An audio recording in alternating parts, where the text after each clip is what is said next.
Hello guys, welcome back to my YouTube channel. आज मैं genius martial artist who remembers everything के episode 10 के साथ हाजिर हूँ। इस एपिसोड के स्टार्टिंग में हम देखते हैं कि हमारे मेन कैरेक्टर ने यंग मास्टर सियोंग को नीचे गिरा दिया होता है और यंग मास्टर सियोंग भी एकदम शॉक हो गया होता है। उसके बाद आयरन स्वॉर्ड सेक्ट का सेक्ट लीडर उन लोग के मैच को सीरियस होकर देख रहा होता है। उसके बाद यंग मास्टर सियोंग धीरे धीरे उठता है। उसके बाद वो हमारे मेन कैरेक्टर के ऊपर अटैक करते हुए बोलता है, मुझे हंसाओ मत। उसके बाद हम देखते हैं कि हमारे मेन कैरेक्टर भी उसके ऊपर अटैक करता है और उस अटैक के कारण हम देखते हैं यंग मास्टर सियोंग का स्वॉर्ड दूर जाके गिर जाता है और वो अपने घुटने में आ गया होता है और वो एकदम शॉक से देख रहा होता है। फिर वो अपने मन में बोलता है, कितना स्ट्रेंज है, मेरा इंटरनल एनर्जी लगातार खत्म हो ही जा रहा है। इस चीज की वजह से मैं अपने टेक्निक को प्रॉपर्ली यूज नहीं कर पा रहा और मेरे स्वॉर्ड को होल्ड करना भी डिफिकल्ट हो गया है। ये चल क्या रहा है? फिर हमारा मेन कैरेक्टर उसके ऊपर अटैक करने आ रहा था और बोल रहा था, तुम अपने इंटरनल एनर्जी की ट्रेनिंग को अच्छे से कर नहीं रहे। फिर वो यंग मास्टर सियोंग हमारे मेन कैरेक्टर के स्वॉर्ड से बचते हुए बोल रहा होता है, ये सही में रिडिकुलस है। मैं जिसने आयरन स्वॉर्ड सेट के प्रीसियस स्पिरिचुअल एलेक्सर को ऑब्जर्व किया है और मैं इंटरनल एनर्जी में हार रहा हूँ। और हम देखते हैं कि हमारे मेन कैरेक्टर ने बस जानबूझ के उसके आजू बाजू में स्वॉर्ड घुसाया होता है। उसके बाद हमारा मेन कैरेक्टर उसके ऊपर लास्ट अटैक करने जा रहा होता है। फिर यंग मास्टर सियोंग कुछ सोचता है। उसके बाद वो अपने मन में बोलता है,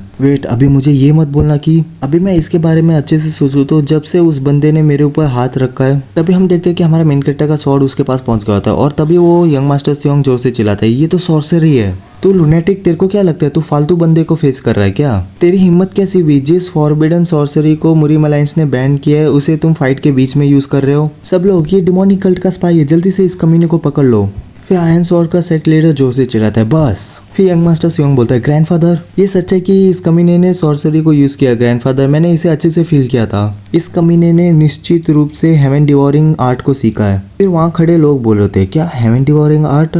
अगर ये सच है तो ये फॉरबिडन आर्ट नहीं है? फिर हम देखते हैं उधर कुछ सेकंड के लिए सन्नाटा हो जाता है। उसके बाद वो स्ट्रेटेजीज अपने मन में बोलता है, सॉर्सरी, फॉरबिडन आर्ट, ये ऐसे वर्ड्स है जिसे लाइटली बोल नहीं सकते। जो भी सॉर्सरी और फॉरबिडन आर्ट को यूज करते हैं उन्हें मुरीम अलायंस के तौर पे बहुत ज़्यादा पनिशमेंट मिलता है। पर और दूसरी साइड अगर ये पता चले कि वो बंदे ने यूज़ नहीं किया, बस जिस बंदे ने बोला है उसने झूठ बोला है, तो उस बंदे को उससे भी ज़्यादा खतरनाक पनिशमेंट मिलेगा। और जबकि ये वर्ड्स उसके खुद के ग्रैंडसन के मुंह से आया है तो आयरन स्वॉर्ड के सेक्ट लीडर सही में कॉर्नर्ड फील कर रहे होंगे। मेरे को लगता है कि अभी मेरे को बीच में जाना होगा। तभी हमारा मेन कैरेक्टर बोलता है, सीरियसली ये सही में बहुत ज़्यादा पैथेटिक है। उस बंदे ने और बाकी लोग ने मेरे ताई साइड को इंसल्ट किया पर मैं शांत बैठा रहा और ऊपर से मैंने माफ़ी भी मांगी और थोड़ा पीछे हो गया।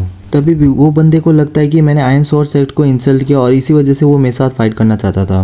पर उस बंदे का ट्रू इंटेंशन बहुत ऑब्वियस है।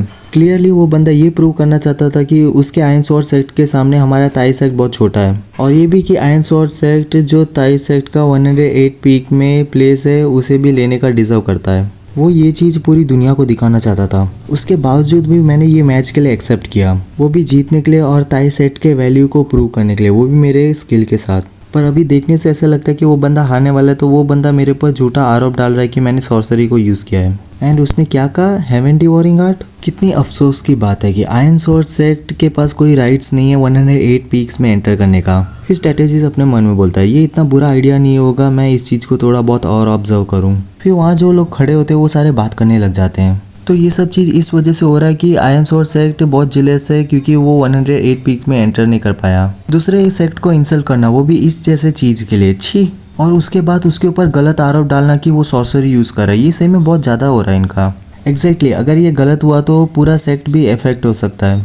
आखिर में वो लोग ने अपने आयरन स्वॉर्ड सेक्ट का नाम खराब कर लिया। फिर हम देखते हैं यंग मास्टर सियोंग ये सब सुन के एकदम काँप रहा होता है। उसके बाद वो चिल्ला के बोलता है, ग्रैंडफादर, मैं सियोंग मोयोन, ब्लेड उल्फ आयरन स्वॉर्ड, जब से मैं बच्चा था और अभी के एज तक मैं अपने एज के लोगों से कभी हारा नहीं हूँ, वो भले इंटरनल एनर्जी की बात हो या मार्शल आर्ट्स की। आपको सही में लगता है कि ये सेंस बनाता है कि मेरे जैसा कोई ताई सेक्ट के डिसाइपल से हारेगा? अगर ये सॉर्सरी नहीं है तो मैं हार कैसे सकता हूँ? फाइट के टाइम मैं क्लियरली फील कर पा रहा था कि मेरा इंटरनल एनर्जी ब्लॉक हो रहा है और बार बार ऑब्जर्व होते जा रहा है। एंड इसी चीज़ की वजह से मैंने फाइट को कंटिन्यू रखा ये चीज़ को कंफर्म करने के लिए।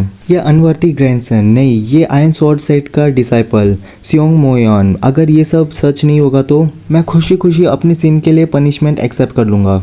फिर हम देखते हैं कि वो आयरन स्वॉर्ड सेट का सेक्ट लीडर पहले शांत होता है। उसके बाद वो हमारे मेन कैरेक्टर से बोलता है, अभी के लिए हम ये फाइट को यहाँ रोक देते हैं। क्या रोक देते हैं? तुम्हारे पास कौन सा राइट्स है वो मैच को रोकने का जो पहले ही डिसाइड हो गया है? फिर आयरन स्वॉर्ड का सेक्ट लीडर बोलता है, अभी के लिए इधर सॉर्सरी का शक उठ गया है तो हमें अभी के लिए इसे जाने देना होगा और तुम्हारी बॉडी को इंस्पेक्ट करना होगा। फिर हमारा मेन कैरेक्टर बोलता है तुम अभी भी उस चीज के ऊपर जा रहे हो, ये क्या है, क्या तुम हम जैसे छोटे सेक्ट के ऊपर नाम डालने वाले हो क्योंकि तुम 108 पीक में एंटर करने में फेल हो गए। फिर आयरन स्वॉर्ड का सेक्ट लीडर बोलता है तो तुम कहना चाहते हो कि मेरा ग्रैंडसन झूठ बोल रहा है। फिर हमारा मेन कैरेक्टर बोलता है अगर हमारा ताई सेक्ट और हम लोग इनोसेंट होंगे तो तुम कैसा प्लान कर रहे हो इस सब चीज का रिस्पॉन्सिबिलिटी लेने का। फिर हम देखते हैं यंग मास्टर सियोंग हंस रहा होता है और आयरन स्वॉर्ड का सेक्ट लीडर चिल्ला के बोलता है चुप हो जाओ, तुम जितना इसे खींचते जाओगे उतना ही सस्पिशियस दिखोगे।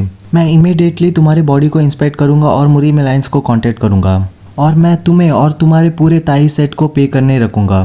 फिर हमारा मेन कैरेक्टर बहुत जोर से चिल्लाता है फादर, और हम देखते हैं वो सारे लोग हमारे मेन कैरेक्टर के फादर की तरफ देखते हैं। फिर हमारा मेन कैरेक्टर अपने स्वॉर्ड को निकालते हुए बोलता है ये आपका अनवर्थी सन अपने सेट के हॉनर के लिए जो लाइफ को ये बहुत वैल्यू करता है उस लाइफ को इधर ऑफर करने वाला है, तो प्लीज मुझे माफ करना। हॉल मास्टर, अगर मैं क्रिपल हो गया या मर गया इधर, ये पक्का करना कि मेरे बॉडी को कोई टच ना कर पाए जब तक मुरीम अलायंस के डिसिप्लिनरी पवेलियन अराइव ना हो जाए। मैं जिनसुआन ताई सेट का मेरी खुद की और मेरे ताई सेट की इज्जत की खातिर जिसे इस आयरन स्वॉर्ड सेट के स्कीम ने कुचल दिया है, मैं मरने के लिए भी प्रिपेयर हूँ and formally iron sword set के सेक्ट लीडर के साथ ड्यूएल के लिए चैलेंज करता हूँ। एंड इसी के साथ हमारा वीडियो खत्म होता है। अगर आपको वीडियो अच्छा लगे तो like share subscribe and comment कर दीजिए। Thank you.